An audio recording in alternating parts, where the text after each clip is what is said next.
Review of The Twisted Tale of Amanda Knox, unusually vivacious drama without resolution as prosecutors, witnesses, and jurors appear on screen in Disney Plus's new series, The Twisted Tale of Amanda Knox. We learn that an Italian murder trial is quite unique. From an American point of view, it is definitely the case, and that is exactly what we are seeing here. It is a unique perspective on one of the most well-known incidents of the 21st century, the 2007 murder of Meredith Kercher and the conviction and later release of her flatmate, Amanda Knox.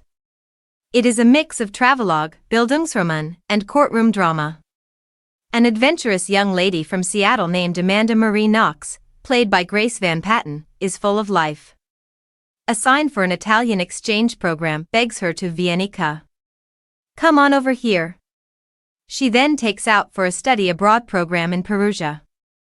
She works at a pub there, makes friends with locals and foreigners, and falls in love with Rafael Solicito, Giuseppe Di Domenico, a kind computer science student.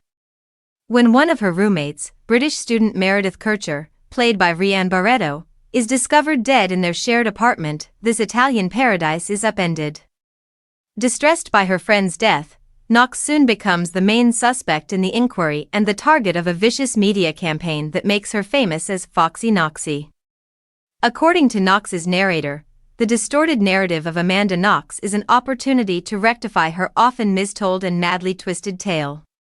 The real Knox, who executive produces this show, which is based mostly on her books Waiting to be Heard and Free, surely had a horrible experience at the hands of the tabloid media and the court system.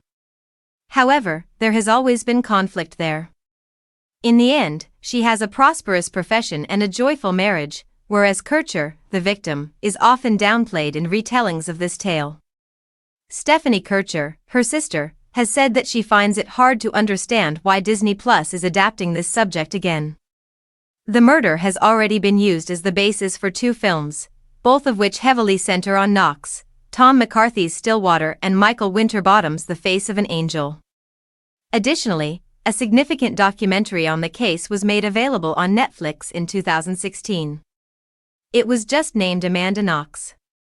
Therefore, The Twisted Tale of Amanda Knox was aware that it was operating in ethically dubious territory.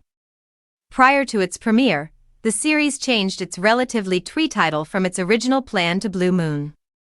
That ought to provide some insight into the atypically vivacious tone of this 8-part series.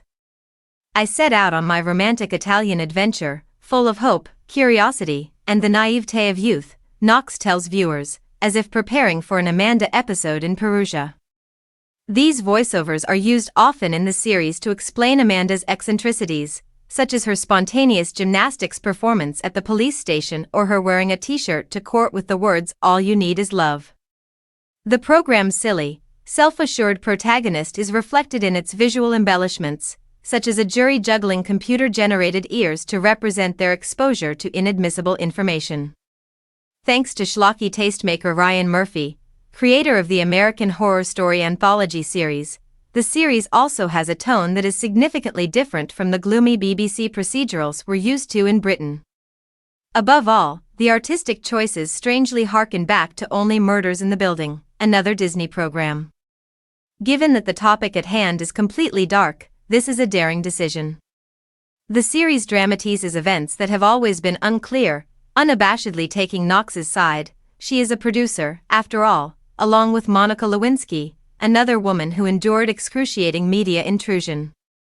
Although Knox's allegations about her treatment by Italian police have generated intense discussion, The Twisted Tale of Amanda Knox firmly presents her as a gullible innocent caught up in a system that has a disdainful obsession with her sexual life.